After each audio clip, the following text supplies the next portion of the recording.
Ниски плати под секое достоинство кои се далеку под просечната плата, но и најниски во однос на сите други научни институции во Македонија.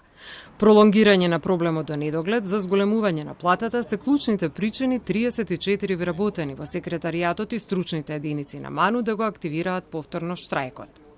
Наместо да се бараат средства за достоинствени плати, се ангажираат адвокатски канцеларии кои за неполн час давање совети наплаќаат половина од средствата за плата за најголем дел од овие вработени. Вели Дејановски.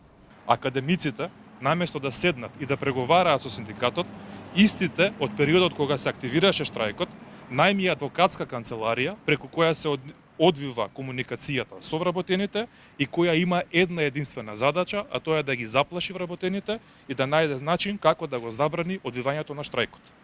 Исто така, дел од академиците, раководителите на организационите единици при МАНУ, кога беше најавено активирањето на штрајкот, веднаш почна со закани на вработените дека ќе бидат избркани од работа, а одредени раководители со пцости и навреди почнаа да им се обраќаат на вработените, што не доликува на титулата академик.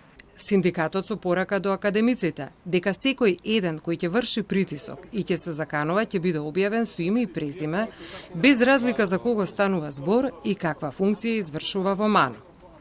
Во меѓувреме, вработените со апел да не се политизираат прашањата за вработување во највисоката научна институција, налик на одредени изјави дека нема вработени албанци во МАНУ, затоа што ниските плати се причина зошто никој не се пријавува на конкурсите со години наназад.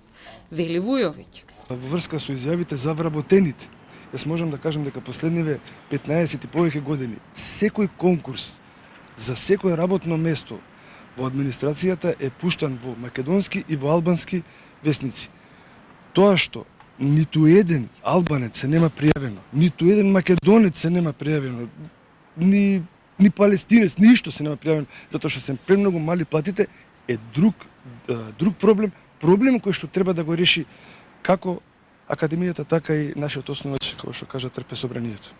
Тие го потсетија раководството на МАНУ дека во спогодбата која се потпиша со синдикатот преземаа обврска дека до 31 декември 2023 година ќе биде потпишан колективен договор и ќе се направат измени и дополнување на законот за МАНУ, за конечно да се реши проблемот со платите.